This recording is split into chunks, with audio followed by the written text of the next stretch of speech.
उत्तराखंड के उत्तरकाशी में एक मस्जिद के खिलाफ निकाली गई जन आक्रोश रैली के दौरान हुए पथराव के मामले में पुलिस ने 8 नामजद और 200 अज्ञात लोगों के खिलाफ मामला दर्ज किया है।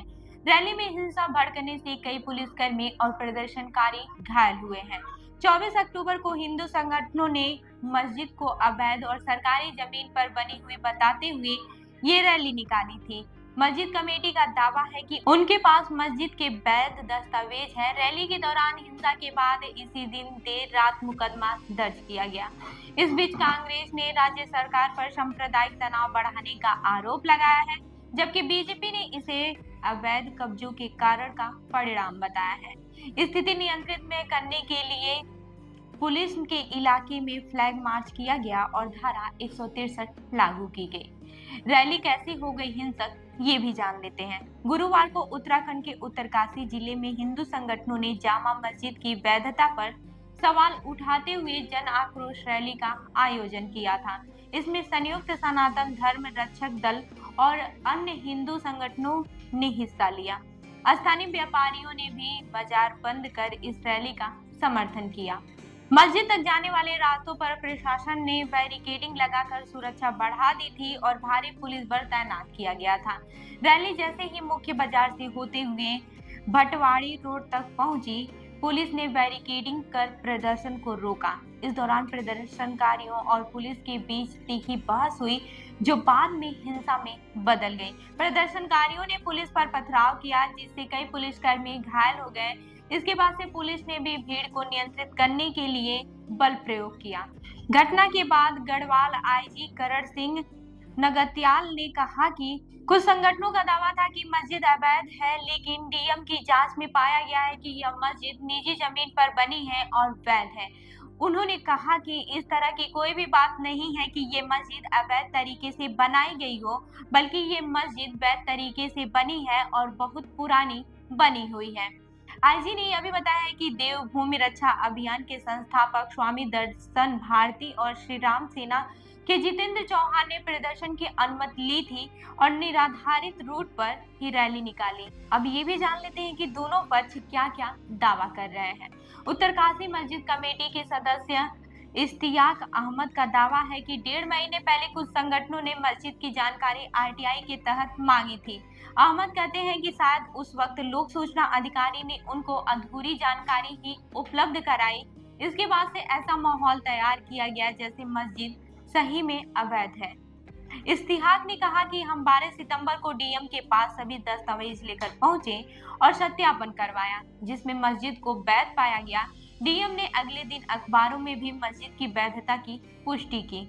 उन्होंने बताया कि रैली से माहौल बिगड़ने की आशंका जताते हुए इसे रोकने का निवेदन भी किया गया था, लेकिन 24 अक्टूबर को फिर भी रैली निकाली। हालांकि पुलिस ने मस्जिद की ओर से बढ़ने से भीड़ को रोक दिया।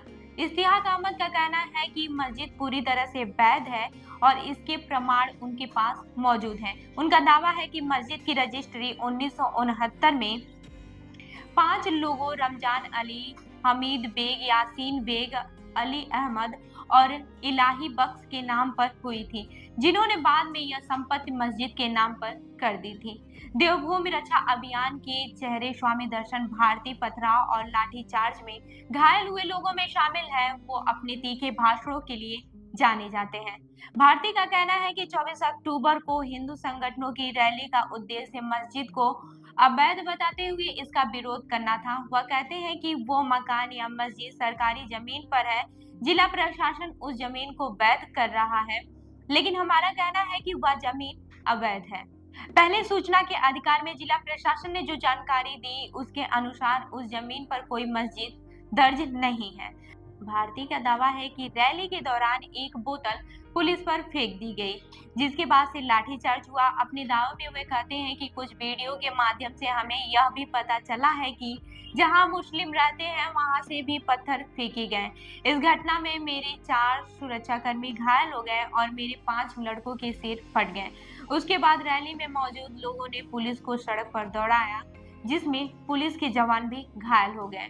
वहीं स्वामी दर्शन भारती कहते हैं कि दिवाली के बाद 4 नवंबर को एक बड़े प्रदर्शन की योजना है। ऐसी घटनाओं के लिए सरकार जिम्मेदार है।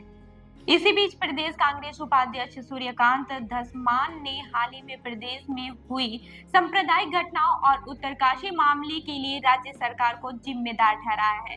धस्मान ने कहा है कि उत्तराखंड हमेशा शांत प्रदेश रहा है, जहां बहुसंख्यक और अल्पसंख्यक समुदायों के बीच कभी तनाव नहीं था।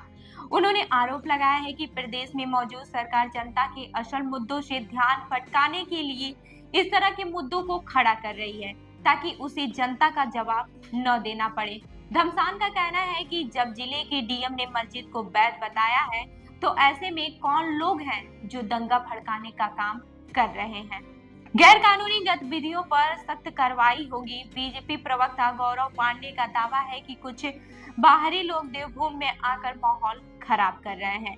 पांडे ने कहा कि पिछले कुछ वर्षों में महिलाओं के साथ छेड़खानी, उन्हें बहला कर ले जाने की घटनाएं पर्वतीय इलाकों में बढ़ी है, जिससे स्थानीय लोगों में आक्रोश है, जो सड़कों पर नजर आ रहा है। पांडे ने आरोप लगाया है कि प्रदेश के कई हिस्सों में अवैध कब्जे और सरकारी जमीन पर अवैध निर्माण हुआ है, जिसकी शिकायतें स्थानीय लोगों ने की। सरकार ने इसका संज्ञान लेते हुए कई हेक्टेयर भूमि कब्जा मुक्त करवाई है।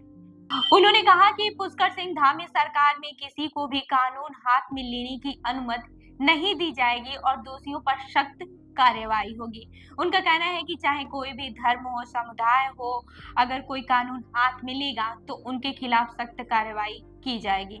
तो इस खबर पर क्या है आपकी राय, हमें जरूर बताएं। मैं हूं रूबी आपके साथ और आप देख रहे हैं जलदर पर न्यूज। धन्यवाद।